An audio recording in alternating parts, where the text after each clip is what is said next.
Part 17 na to mga lord! Haha, walang hiya! Hindi ko ini-expect na aabot tayo sa ganito Nakakatawa, nakakatawa. So ngayon, nag-explore tayo kung ano-anong sapatos sa mga sinusuot natin, kung ano yung ginagamit natin pantambay yung mga sinusuot natin. Sayang naman kasi kaysa nakatenga lang sila sa bahay, gamitin natin.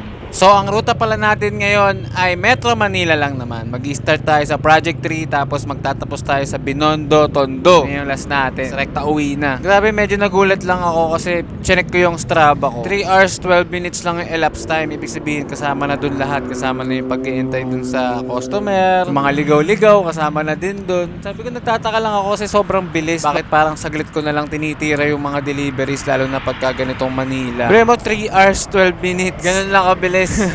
Wala, na-amaze lang ako guys.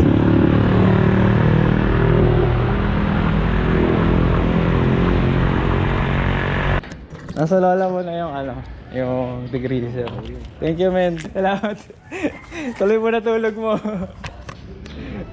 Nga pala guys, mag-start na tayo dun sa Fairview Meetup. So yung mga kapanood nito na tiga Fairview, umorder na kayo sa akin. Send nyo sa akin yung number nyo, tsaka yung orders nyo. Iipunin ko kayo tapos magseset ako ng delivery day. Mag-meet tayong lahat sa Neapolitan. Sa likod ata ng SM Fairview yun. Okay, meet and greet ha. Masaya yan. Pwede tayong tumambay saglit, magkwentuhan, tanungin nyo ako ng mga gusto nyo itanong sa akin. Kamusta ba ang buhay-buhay ni Bossing Tito Bo? Mga ganon, di ba? Syempre, tatanungin ko rin kayo. Tama ako dyan Siyempre. Kasi shoutout ka ba? Shoutout kay Gavin. Tropa ko, kasama ko kanina sa MOA. Thank you Salamat dahil. Salat na ako. Salamat. Alam nyo, buti na lang magkakalapit lang sila. Like para mga 2 to 3 kilometers, 4 kilometers away lang yung layo nila sa isa't isa. Thank you. May shoutout ka? Hindi, okay na. Okay. Preta. Meron dyan. Pag diretso mo dito kanan na. Sige.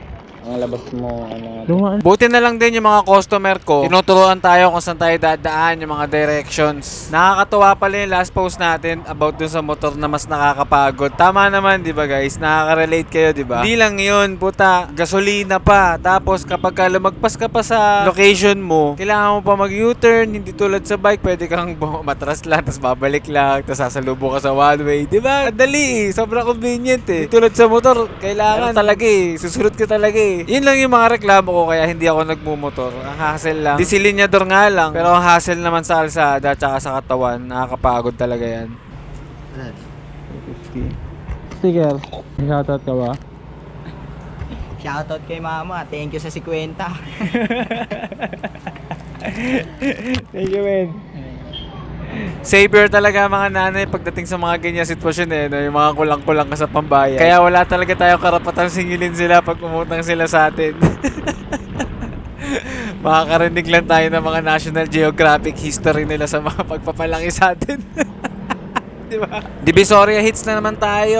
Sarap magbike dito pagka Sunday. Wala ganong tao, wala ganong namamasyal, namimili, gumagastos, bumibili ng mga bagay na hindi kailangan. Tapos ang ganda ng flow ng traffic, hindi ganon kasikip. The best talaga Sunday guys. Sunday talaga, the best talaga mag-delivery niyan. Kakaiba lang talaga yung amoy dito. Halo-halo na.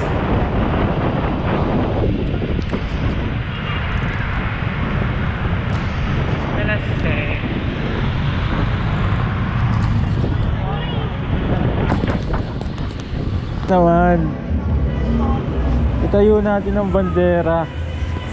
Ay, gago na lagi. May shoutout ka ba, man? Shoutout sa mga nag-single speed eh. Yun Oo naman, shoutout nga naman sa inyo lahat. Thank you, man. So ayun, uulitin ko. Isahan na natin yung Fairview Degreaser Delivery Meetup. Inimit ko kayong lahat sa Neapolitan. PM lang kayo ng number nyo, tsaka ng orders nyo. Ito yung price list natin. Siyempre, available pa din ang deliveries. Manila, San Mateo, Marikina, at kung saan pang malapit lang kay Tito Wo. Order lang kayo guys. Salamat!